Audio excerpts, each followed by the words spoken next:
नाज़रीन आदाब, आप देख रहे हैं आईएनए चैनल। मैं हूं शेख अहमद अली। आज की खास बात में हम देखेंगे कई अहम कौमी और बैनुल अक़वामी खबरें। मुल्क का फिरका वाराना माहौल इस कदर ख़राब हो गया है कि एक मज़हब को नीचा दिखाने के लिए दूसरे मज़हब के लोग खुद भी उसी इक़दाम को करने के लिए तैयार हैं जिस इक़दाम से वो दूसरे मज़हब से परेशान थे। सीधे अल्फाज में मुसलमानों की लाउड स्पीकर पर होने वाली अज़ान की आवाज़ दीगर मज़ाहिब के लोगों के लिए परेशानी का सबब बनी हुई थी और उसके जवाब में अब महाराष्ट्र और वाराणसी से खबरें आ रही हैं कि वो अज़ान के वक्त लाउड स्पीकर पर हनुमान चालीसा पढ़ेंगे। अब वाराणसी में श्री काशी विश्वनाथ ज्ञानवापी मुक्ति आंदोलन के सदर ने अज़ान के दौरान छत से ऊंची आवाज में हनुमान चालीसा बजाना शुरू कर दिया। उसकी शुरुआत उन्होंने वाराणसी के साकित नगर से की है। यानी महाराष्ट्र में लाउड स्पीकर के जरिए हनुमान चालीसा पढ़ने का मामला अब मजहबी शहर काशी तक पहुंच गया। वाराणसी में श्री काशी विश्वनाथ ज्ञानवापी लिबरेशन मूवमेंट की जानिब से अज़ान के दौरान छतों से ऊंची आवाज में हनुमान चालीसा का वेट शुरू हो गया। वाराणसी के साकित नगर इलाके में मूवमेंट के सदर सुधीर सिंह ने इसे अपने घर से शुरू किया। एक खबर के मुताबिक सुधीर सिंह ने बताया कि हनुमान चालीसा अज़ान के हर वक्त उसी तरह लाउड स्पीकर के जरिए पढ़ा जाएगा जैसे अज़ान होती है। उन्होंने कहा कि उनका मकसद हिंदू मुस्लिम हम आहंगी को खराब करना नहीं है बल्कि उस परेशानी का एहसास दिलाना है जो दूसरे मज़ाहिब के लोगों को लाउड स्पीकर पर अज़ान से होती है। श्री काशी विश्वनाथ ज्ञानवापी मुक्ति आंदोलन के सदर सुधीर सिंह, जिन्होंने लाउड स्पीकर का इस्तेमाल करते हुए अपने घर से हनुमान चालीसा पढ़ना शुरू किया, उन्होंने बताया कि काशी में सुबह सवेरे ही वैदिक का पाठ पढ़ा जाता है और हनुमान चालीसा की पूजा भी होती है और ये सब चीजें दबाव की वजह से बंद हो गई। सूती आलूदगी को अदालत ने उसकी वजह बताई और इस वजह से हिंदुओं ने अपने मंदिरों से लाउड स्पीकर हटा दिए, लेकिन मसाजिद में इसी तरह लाउड स्पीकर लगे रहे। उन्होंने कहा कि सुबह 4:30 बजे से अज़ान की आवाज़ आना शुरू हो जाती है। सुधीर सिंह ने मजीद कहा कि अब हमने फैसला किया कि जब अज़ान की आवाज़ आ रही है तो फिर क्यों ना हम अपने मंदिरों से लाउड स्पीकर पर वैदिक मंत्र और हनुमान चालीसा का विरत करें। महाराष्ट्र नवनिर्माण सेना सरबराह राज ठाकरे ने गुज़िश्ता दिनों थाने में मुनक्किदा एक जलसे आम से खिताब करते हुए मसाजिद से लाउड स्पीकर हटाने का मुतालबा दोहराया था। उसी के साथ ही उन्होंने एनसीपी सरबराह शरद पवार को भी तनकीद का निशाना बनाया था। शरद पवार ने एक प्रेस कॉन्फ्रेंस में राज ठाकरे की तनकीद का जवाब दिया। शरद पवार ने कहा कि राज ठाकरे रियासत में फिरका वाराना कशीदगी पैदा करने की कोशिशें कर रहे हैं, इसीलिए उनके बयानात को संजीदगी से लेने की जरूरत नहीं है। उन्होंने कहा कि राज ठाकरे के जलसे में लोगों की भीड़ तो होती है लेकिन लोग उन्हें वोट नहीं देते। उन्होंने वादे किया कि चूंकि सहाफी मुझसे सवाल कर रहे हैं इसलिए मैं बोल रहा हूं, वरना मुझे बोलने की भी जरूरत नहीं है। शरद पवार ने लाउड स्पीकर के इस्तेमाल के मसले पर कहा कि रियासती हुकूमत इस मसले पर गौर करेगी। उन्होंने वाजे किया कि रियासत की फिरका वाराना हम आहंगी को खराब करने की कोशिशें की जा रही हैं। उन्होंने रियासत के अवाम को इस प्रोपेगेंडा से होशियार रहने का भी मशवरा दिया। एनसीपी सरबराह ने राज ठाकरे को तनकीद का निशाना बनाते हुए कहा कि इन दिनों आम आदमी महंगाई और बेरोजगारी से परेशान है, लेकिन राज ठाकरे ने थाने में मुनक्किद अपने जलसे आम में महंगाई और बेरोजगारी पर एक लफ्ज नहीं बोला। इसका सीधा मतलब यह है कि बीजेपी ने उन्हें कुछ जिम्मेदारी सौंपी है। सोनिया गांधी के मुतालिक शरद पवार के सियासी स्टैंड पर राज ठाकरे की तनकीद का जवाब देते हुए पवार ने कहा कि मेरी राय पहले ही वाज़ेह थी कि गैर मुल्की वजीर आजम नहीं बनना चाहिए, लेकिन जब सोनिया गांधी ने वजीर आजम का ओहदा लेने से इनकार कर दिया तो वो मसला वहीं पर खत्म हो गया था। शरद पवार ने एक सवाल के जवाब में कहा कि कांग्रेस के बगैर मुल्क में तीसरे महाज की तश्कील का तस्वुर नहीं किया जा सकता। कांग्रेस मुल्क की दूसरी बड़ी जमात साबित हुई है। कांग्रेस का मुल्क की सियासत में अहम रोल है, इसीलिए कांग्रेस को नजरअंदाज करना नामुमकिन है। उत्तर प्रदेश और मध्य प्रदेश में दंगा भड़काने के मुलजिमीन के घर गिराने के बाद बुलडोजर की सियासत की हर तरफ चर्चा है, लेकिन राजस्थान के वज़ीर आला अशोक गहलोत इसकी मुखालिफत में उतर आए हैं। गहलोत ने कहा कि कई रियासतों में रामनवमी पर दंगे भड़क गए, आग लग गई, आज उनके मकान तोड़े जा रहे हैं। आप बताइए कि किसने आपको ऐसा करने का इख्तियार दिया? ये इख्तियार तो वज़ीर आला और वज़ीर आज़म के पास भी नहीं होता कि आप बिना कोई तफ्तीश किए, बिना किसी को मुजरिम ठहराए हुए आप किसी का मकान तोड़ दें।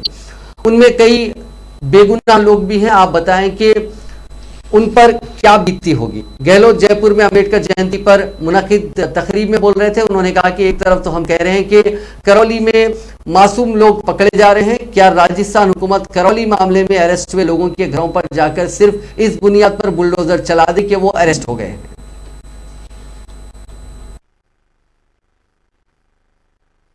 तेजस्वी सूर्या, नाम तो तेजस्वी सूर्या, और यहाँ पर आप देखिए किस काम के लिए आए। अब बताइए कि करौली के अंदर जो कुछ भी बहुत अनफॉर्चुनेट घटना थी उसकी हम सबने निंदा करी, और उस वक्त मैंने कहा ये लोग आग लगाने का काम करते हैं, आपको याद होगा। और उसके बाद में लगातार इन्होंने एक इश्यू पकड़ रखा था करौली का। हमें तो करौली से जैसी घटना हुई 2 दिन तक रातों भर के एसपी की मीटिंग ली, पुलिस अधिकारियों की बैठक करी 10 घंटा तक। इंस्ट्रक्शन दिए कि हमारे यहाँ कोई ऐसी घटना नहीं होनी चाहिए जो करौली में हुई है। एक तरफ तो हम लोग चिंतित थे कि रामनवमी आ रही है, धार्मिक उत्सव आ रहे हैं, और पता नहीं ये करौली की घटना हुई है कहीं और घटना बढ़ नहीं जाए। तो मुझे इस बात का संतोष है कि हमारी पुलिस विभाग ने डीजी साहब ने खुद में जो है जो ब्रीफिंग की मेरे सामने एसपीज की, होम सेक्रेटरी ने ब्रीफिंग करी, ऐसी स्थिति बन गई पूरे एसपीज ने, जो पुलिस कप्तान होता है जिले का, चाक चौबंद व्यवस्था करी कि रामनवमी जुलूस के अंदर सब धर्मों के लोगों ने फूल बरसाए, स्वागत किए, और एक जगह घटना नहीं हुई। और देश के अंदर अनेकों राज्यों के अंदर दंगे भड़क गए, आग लग गई और उनके मकान तोड़े जा रहे हैं। आप बताइए किसने अधिकार दिया आपको? ये अधिकार तो मुख्यमंत्री प्रधानमंत्री के पास भी नहीं होता है कि आप बिना कोई तफ्तीश के, बिना किसी को दोषी ठहराए हुए आप जाके किसी का मकान तोड़ दो। अब बताइए क्या बेइज्जती होगी। तो निर्दोष भी है उसके अंदर। एक तरफ हमें कहते हो करौली के अंदर निर्दोष लोग पकड़े जा रहे हैं, और एक तरफ क्या वो निर्दोष लोग पकड़े जा रहे हैं, क्या राजस्थान सरकार जाके उनके मकान को, क्योंकि अरेस्ट हो गए हैं, उनके मकान को बुलडोजर चला दो वहाँ पर। एक आप बताइए बुलडोजर चलाना, मकान को ध्वस्त करना, पूरा हजाम रहते हैं, क्या बेइज्जती होगी। कल रात को मैं देखा था टीवी, क्या क्या मकान किस रूप में गिराए गए हैं, क्या वो रो रहे थे।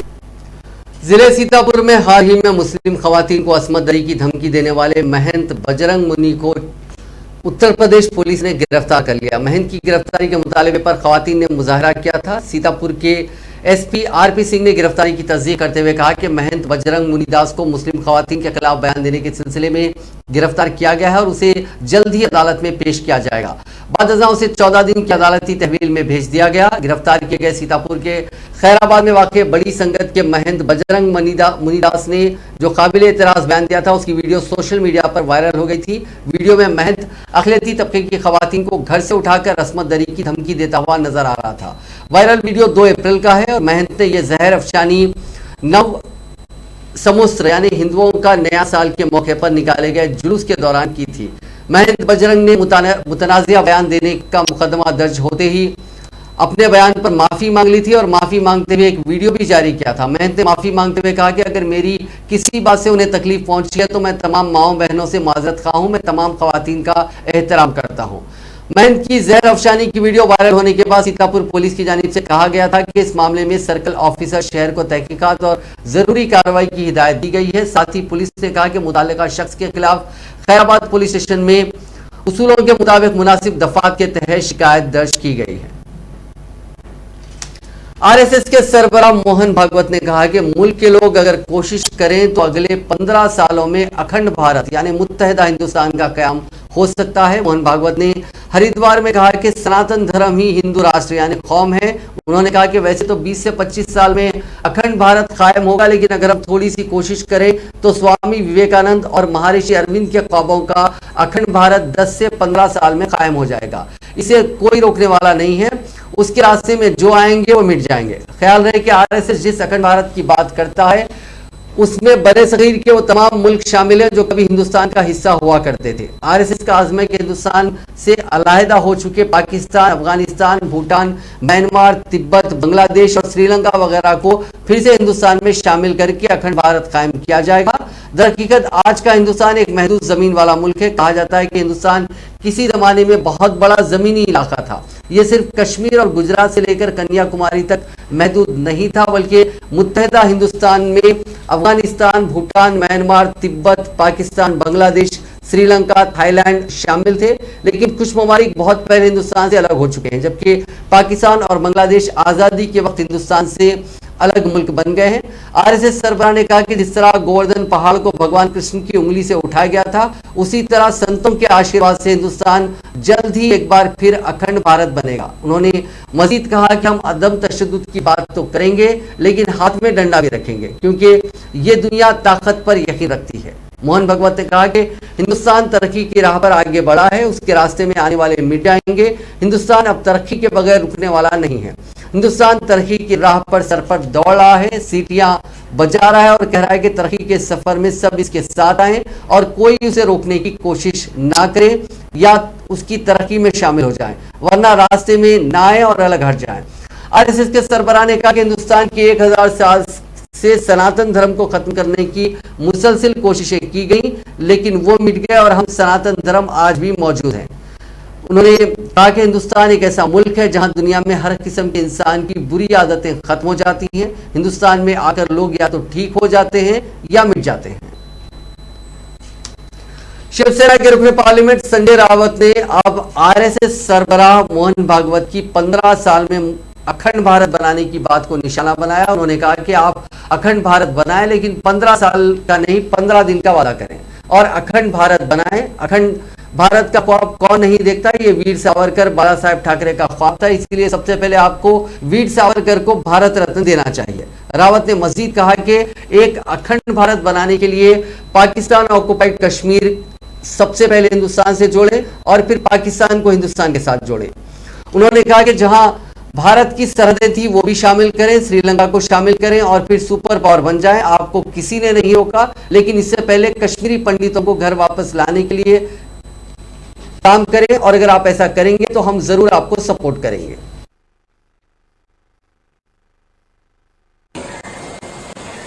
सरसंघ चालक मोहन भागवत जी हमारे लिए भी आदरणीय है।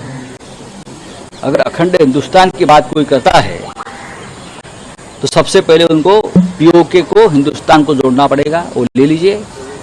फिर पूरा जो पाकिस्तान विभाजन हुआ था 1947 में, उनको हिंदुस्तान को जोड़ना पड़ेगा, वो भी लीजिए। कभी कंधार तक हमारी सीमाएं थी, वो भी लीजिए। श्रीलंका भी लीजिए और एक अखंड हिंदुस्तान, एक महासत्ता बना लीजिए। किसी ने रोका नहीं है, ये देश के लिए गर्व की बात है। लेकिन 15 साल का वायदा मत करिए, 15 दिन करिए या 2 साल करिए, हम पूरा देश आपके साथ रहेंगे। लेकिन उससे पहले जो कश्मीरी पंडित है, उनकी जो कश्मीर की फाइल जो अब वापस खुली एक पर्दे के ऊपर, उस सभी हमारे कश्मीरी पंडित भाइयों को उनकी घर वापसी बहुत ही सुरक्षित तरीके से होनी चाहिए, वो कर लीजिए। और आपका जो इरादा है अखंड हिंदुस्तान का, हम उनको जरूर समर्थन करेंगे। और इस देश के सभी राजनीतिक दल, चाहे आपके वैचारिक दृष्टि आपके विरोधी हो, वो भी आपको समर्थन करेंगे। अखंड हिंदुस्तान का सपना कौन नहीं देखा, सब कुछ देखता है, लेकिन वीर सावरकर का ये सपना था, बाला साहब ठाकरे जी का सपना था। तो सबसे पहले वीर सावरकर को भारत रत्न दीजिए। धन्यवाद सर। हिजाब तनाज़े पर फैसला सुनाने वाले कर्नाटक हाईकोर्ट के जजों को धमकी देने के मुलजिम की जानिब से दाखिल की गई अर्जी पर सुप्रीम कोर्ट ने चारशुम्बे के रोज नोटिस जारी कर दिया था। मुलजिम रहमतुल्लाह के खिलाफ तमिलनाडु और कर्नाटका में दो मुख्तलिफ एफआईआर दर्ज की गई हैं। रहमतुल्लाह ने सुप्रीम कोर्ट में अर्जी दाखिल करके अपने खिलाफ कर्नाटका में दर्ज की गई एफआईआर को मनसूख करने या उसे भी तमिलनाडु में मुंतकिल करने का मुतालबा किया। जस्टिस संजीव खन्ना और बेला एम त्रिवेदी की बेंच ने कर्नाटका और तमिलनाडु की हुकूमतों से इस सिलसिले में जवाब दाखिल करने की हिदायत दी। एक इस्लामी मजहबी तंजीम के रुकन रहमतुल्लाह के खिलाफ इश्तियाल अंगेज तकरीर करने पर तमिलनाडु और कर्नाटका में एफआईआर दर्ज की गई है। कर्नाटका के विधानसौदा पुलिस स्टेशन में मुख्तलिफ दफात के तहत जराइम की एफआईआर दर्ज की गई है। रहमतुल्लाह को पुलिस ने 19 मार्च को तमिलनाडु में एक रोज खबर दर्ज की गई एफआईआर के बाद गिरफ्तार किया था और वो तभी से जेल में कैद है। लड़कियों के लिए शादी की उम्र 18 साल से बढ़ाकर 21 साल करने का मंसूबा है। मरकजी हुकूमत की तरफ से इस सिलसिले में पेशरफ्त हो चुकी है और पार्लिमानी कमेटी ने लोगों से इस बारे में राय तलब की थी। बताया जाता है कि कमेटी के पास तकरीबन 95% राय ईमेल के जरिए ऐसी आई हैं जिनमें इस मंसूबे की मुखालिफत की गई है। इसके बाद ये सवाल उठने लगा है कि क्या लड़कियों की शादी की उम्र नहीं बढ़ पाएगी। इस दरमियान एक रिपोर्ट शाये हुई है जिसमें पार्लिमानी कमेटी के जराये का हवाला देते हुए कहा गया है कि लड़कियों की शादी की उम्र बढ़ाने से मुतालिक पहल तारीखी है और इस मंसूबे के खिलाफ बरामद 95% ईमेल किसी साजिश का नतीजा हो सकते हैं। दरअसल मरकजी हुकूमत ने लड़कियों की शादी की उम्र को 18 साल से बढ़ाकर 21 साल करने के मंसूबे के तहत सर्वे कराने की जिम्मेदारी एक कमेटी को दी है। बीजेपी ने पार्लियामेंट विनय सहस्त्रबुद्धे की सदारत वाली तालीम, खवातीन, अतफाल, यूथ और खेल से मुतालिक पार्लियामानी स्टैंडिंग कमेटी को दिसंबर 2021 में लोकसभा में पेश किए गए चाइल्ड मैरिज प्रिवेंशन एक्ट पर तकरीबन 95,000 ईमेल के जरिए 95,000 ओपिनियंस ईमेल के जरिए मिली हैं। कमेटी के जराये का कहना है कि जिस तरह लोगों ने खुलकर राय भेजी वो शुबात के दायरे में है। दरअसल 95,000 लोगों की जो राय मिली है उनमें से 90,000 ईमेल में सब्जेक्ट एक ही जैसा है और उन्हें देखकर ऐसा लग रहा है कि उन ईमेल को एक ही जराये से तैयार किया गया है। इससे अंदेशा होता है कि एक मंसूबे के तहत लड़कियों की शादी की उम्र बढ़ाने से मुतालिक बिल की मुखालिफत में लोगों से राय दिलाई जा रही है ताकि उसे टाला जा सके। हुकूमत एक बार फिर उन सभी रायों की गहराई से जांच कर रही है। सभी बातों को ध्यान में रखकर आगे का फैसला किया जाएगा। गुज़िश्ता 19 दिसंबर को दिल्ली में मुनक्किद हुए धर्म संसद से मुतालिक दिल्ली पुलिस ने अपना हलफनामा जुमेरात को सुप्रीम कोर्ट में दाखिल कर दिया। इस हलफनामे में दिल्ली पुलिस ने कहा कि इस धर्म संसद में मुस्लिम तबके के खिलाफ कोई जहर अफशानी नहीं की गई। सुप्रीम कोर्ट में दाखिल हलफनामे के मुताबिक धर्म संसद की वीडियो और दीगर मवाद की गहराई से जांच के बाद अखज़ किया गया कि किसी तबके के खिलाफ नफरत आमेज तकरीर नहीं की गई। जुनूब मशरकी दिल्ली की police deputy commissioner Isha Pandey ने हलफनामे में कहा कि SQR इलियास और फैसल अहमद के जरिए दिसंबर में गोविंदपुरी मेट्रो स्टेशन के पास बनारसी दास चांदीवाला हाल में हिंदू युवा वाहिनी के जरिए मुनक्किदा प्रोग्राम में हेट स्पीच को लेकर शिकायत दर्ज कराई गई थी। इज़हार राय की आज़ादी पर सुप्रीम कोर्ट के अहकाम का हवाला देते हुए दिल्ली पुलिस ने कहा कि अर्जी दहिंदा ने असल मौजू और पैगाम को अलग अलग हिस्सों से लिया और गलत व बेतुका रिजल्ट निकालने की कोशिश की। हलफनामे में कहा गया कि हमें दूसरों के नजरियात के तईं सब्र का मादा रखना चाहिए। अदम बर्दाश्त जमहूरियत के लिए उतना ही खतरनाक है जितना कि कुछ शख्स के लिए। सुप्रीम कोर्ट ने बार बार कहा कि इज़हार राय की आज़ादी तब तक दी जानी चाहिए जब तक किसी तबके के मफाद को खतरा न हो। इस मामले में अवामी मफाद खतरे में नहीं है। वाज़ेह है कि सुप्रीम कोर्ट ने उत्तराखंड हुकूमत, मरकजी हुकूमत और दिल्ली पुलिस को 12 जनवरी को धर्म संसद में नाजेबा जबान इस्तेमाल करने के मामले में एक अर्जी का जवाब देने की हिदायत दी थी। अदालत उज़्मा पटना हाई कोर्ट के साबिक जज व जस्टिस अंजना प्रकाश और साफी कुर्बान अली की तरफ से दाखिल एक अर्जी पर गौर कर रही थी। अर्जी में कहा गया कि 17 और 19 दिसंबर 2021 के दरमियान दिल्ली में हिंदू युवा वाहिनी के जरिए और हरिद्वार में यति नरसिम्हानंद के जरिए मुनक्किद 2 अलग अलग तकारीब में नफरत फैलाने वाली तकरीरें दी गई जिनमें मुसलमानों के कत्ल की खुली अपील की गई थी। वज़ीर आज़म नरेंद्र मोदी ने डॉक्टर बाबा साहेब अम्बेडकर को उनकी यौम पैदाइश पर खिराज अकीदत पेश किया। एक ट्वीट में वज़ीर आज़म ने कहा कि डॉक्टर बाबा साहेब अम्बेडकर को उनकी यौम पैदाइश पर मैं खिराज अकीदत पेश करता हूँ। उन्होंने हिंदुस्तान की तरक्की में ज़बरदस्त ताउन दिया। आज का दिन इस अज़्म को दोहराने का है कि वो हमारे मुल्क के लिए उनका ख्वाब को पूरा करेगा। वज़ीर आज़म नरेंद्र मोदी ने आज मुल्क के तमाम वज़राए आज़म की ज़िंदगी और उनकी खिदमात पर प्राइम मिनिस्टर्स म्यूजियम का इफ्तिताह किया। मोदी सुबह तकरीबन 11 बजे तीन मूर्ति भवन में वाक़ नेहरू मेमोरियल म्यूजियम पहुंचे जहां मरकजी वज़ीर सकाफत जी किशन रेड्डी ने उनका इस्तकबाल किया। मोदी ने बाद में म्यूजियम का दौरा किया और फिर साइन बोर्ड की नकाब कुशाई करके म्यूजियम का इफ्तिताह किया। यह इफ्तिताह आइन के मोहम्मद बाबा साहब भीमराव अम्बेडकर के यौम पैदाइश के मौके पर किया गया। इस मौके पर साबिक़ मरकजी वज़ीर ममलिकत MJ अकबर भी मौजूद थे। आज़ादी के अमृत महोत्सव के जश्न के दौरान शुरू किया गया ये म्यूजियम आज़ादी के बाद तमाम वज़राए आज़म की जिंदगियों और उनकी खिदमत के जरिए लिखी गई हिंदुस्तान की कहानी को बयान करता है। मुल्क की तामीर में हिंदुस्तान के तमाम वज़ीर आज़म के ताउन को खिराज तहसीन पेश करने के लिए प्राइम मिनिस्टर म्यूजियम एक जामे कोशिश है, ताकि आज़ादी के बाद से हिंदुस्तान के हर वज़ीर आज़म को उनके नजरिया या दौर से ख़त नज़र मुल्क के लिए उनकी खिदमत के लिए खिराज तहसीन पेश किया जाए, जिसका मकसद नौजवान नस्ल को हमारे तमाम वज़ीर आज़म की क़यादत, विजन और कामयाबियों के बारे में आगाह करना और उनकी हौसला अफजाई करना है। म्यूजियम की इमारत का डिज़ाइन उभरते हुए हिंदुस्तान की कहानी से मुतासिर है, जिसकी तश्कील उसके लीडरों के हाथों से की गई है। डिज़ाइन में पायदारी और तवानाई के तहफ़्फ़ुज़ से मुतालिक टेक्नोलॉजी को भी शामिल किया गया है। साथियों, देश आज जिस ऊंचाई पर है वहां तक उसे पहुंचाने में स्वतंत्र भारत के बाद बनी प्रत्येक सरकार का योगदान है। मैंने लाल किले से भी ये बात कई बार दोहराई है। आज ये संग्रहालय भी प्रत्येक सरकार की साझा विरासत का जीवंत प्रतिबिंब बन गया है। देश के हर प्रधानमंत्री ने अपने समय की अलग अलग चुनौतियों को पार करते हुए देश को आगे ले जाने की कोशिश की है। सबके व्यक्तित्व, कृतित्व, नेतृत्व के अलग अलग आयाम रहे। ये सब लोक स्मृति की चीजें हैं।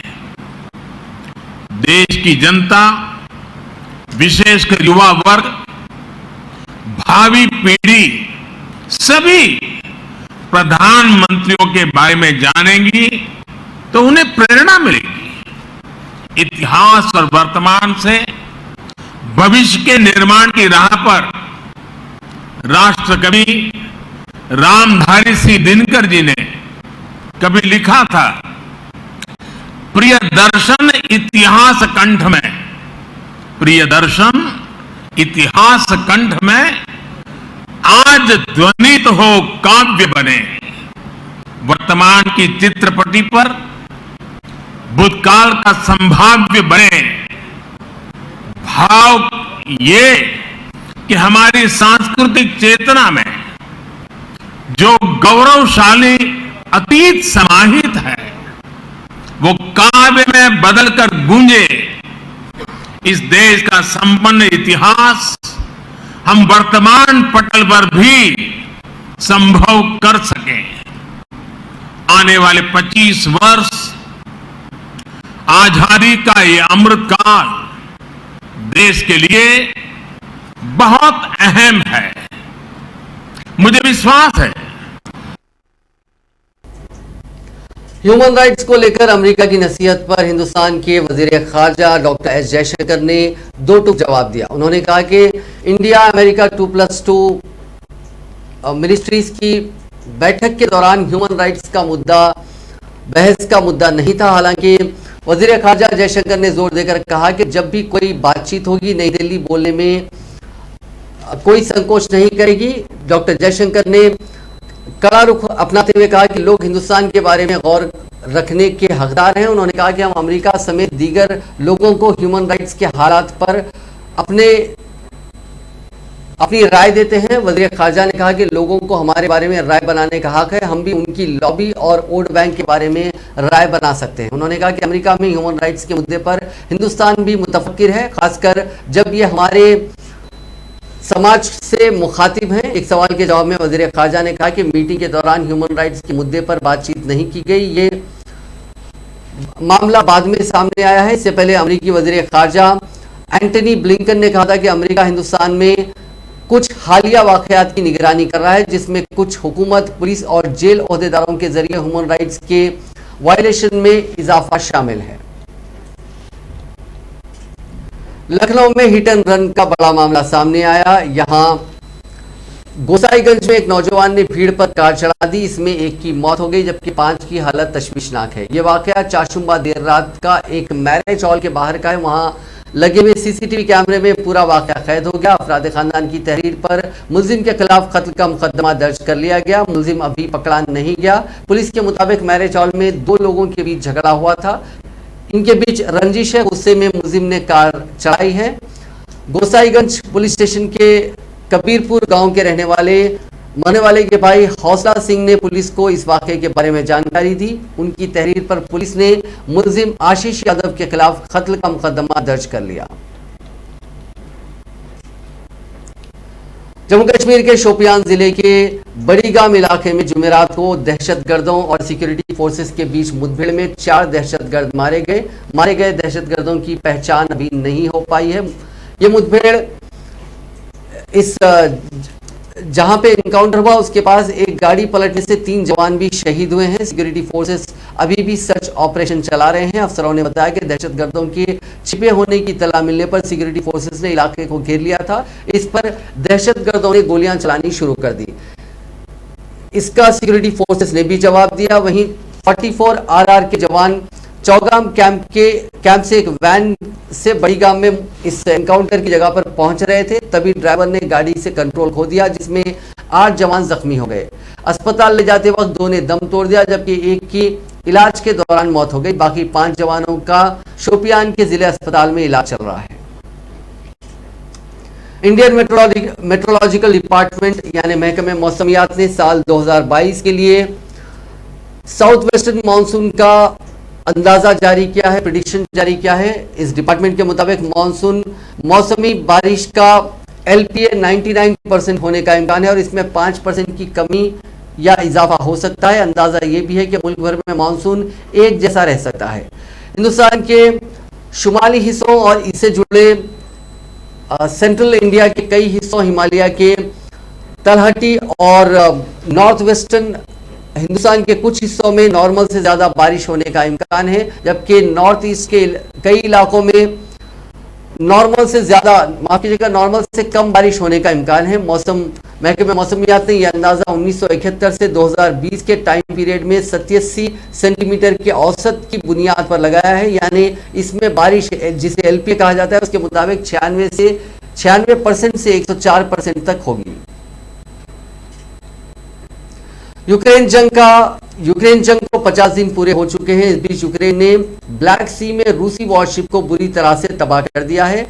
वजारत दिफा ने इसकी तस्दीक करते हुए कहा कि ब्लैक सी के तहफ़्फ़ुज़ करने वाली नेपच्यून मिसाइलों ने रूसी जहाज को बहुत नुकसान पहुंचाया। हालांकि रूस ने दावा किया है कि धमाके से पहले ही जहाज के अंदर से सबको निकाल लिया गया था। दूसरी तरफ अमेरिकी सदर जो बाइडेन ने यूक्रेन के लिए $800 मिलियन यानी करीब 6090 करोड़ रुपए के मिलिट्री एड को मंजूरी दी है। रूसी हमले से निपटने के लिए दी जा रही इस एड में तोप, बख्तरबंद गाड़ियां और हेलीकॉप्टर शामिल हैं। माशी बहरान से जूझ रही श्रीलंका की अवाम राजपक्षे खानदान के खिलाफ एकजुट हो चुकी है। पिछले लगभग एक पखवाड़े से हजारों मुजाहिरीन राष्ट्रपति भवन से महज 300 मीटर की दूरी पर जमे हुए हैं। सदर गोटबाया और उनके खानदान के अराकीन के खिलाफ नारेबाजी की जा रही है। उनकी तख्तियों पर लिखा है कि हमारे चुराए गए पैसे वापस करो। इस मुजाहरे में बच्चे भी शामिल हैं और यहाँ इस मुजाहरे में शामिल होने वाले लोगों के लिए बाज़ाब्ता नाश्ते का और पानी का इंतजाम किया जा रहा है।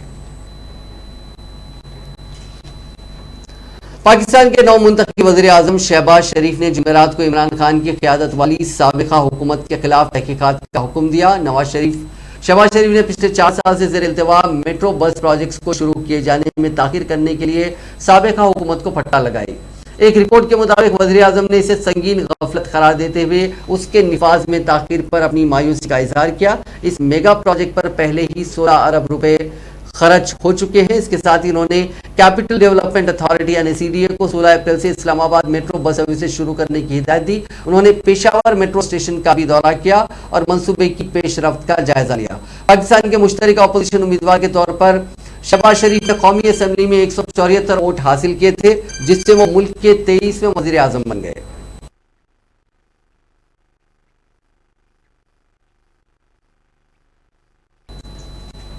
टेस्ला के फाउंडर एलन मस्क ने 43 अरब डॉलर यानी करीब 3,20,000 करोड़ रुपए में ट्विटर इंक को खरीदने का ऑफर दिया। इसके लिए मस्क 54.20 डॉलर पर शेयर के हिसाब से कैश पेमेंट को तैयार है। 28 जनवरी की डील के मुकाबले में यह 54% प्रीमियम है।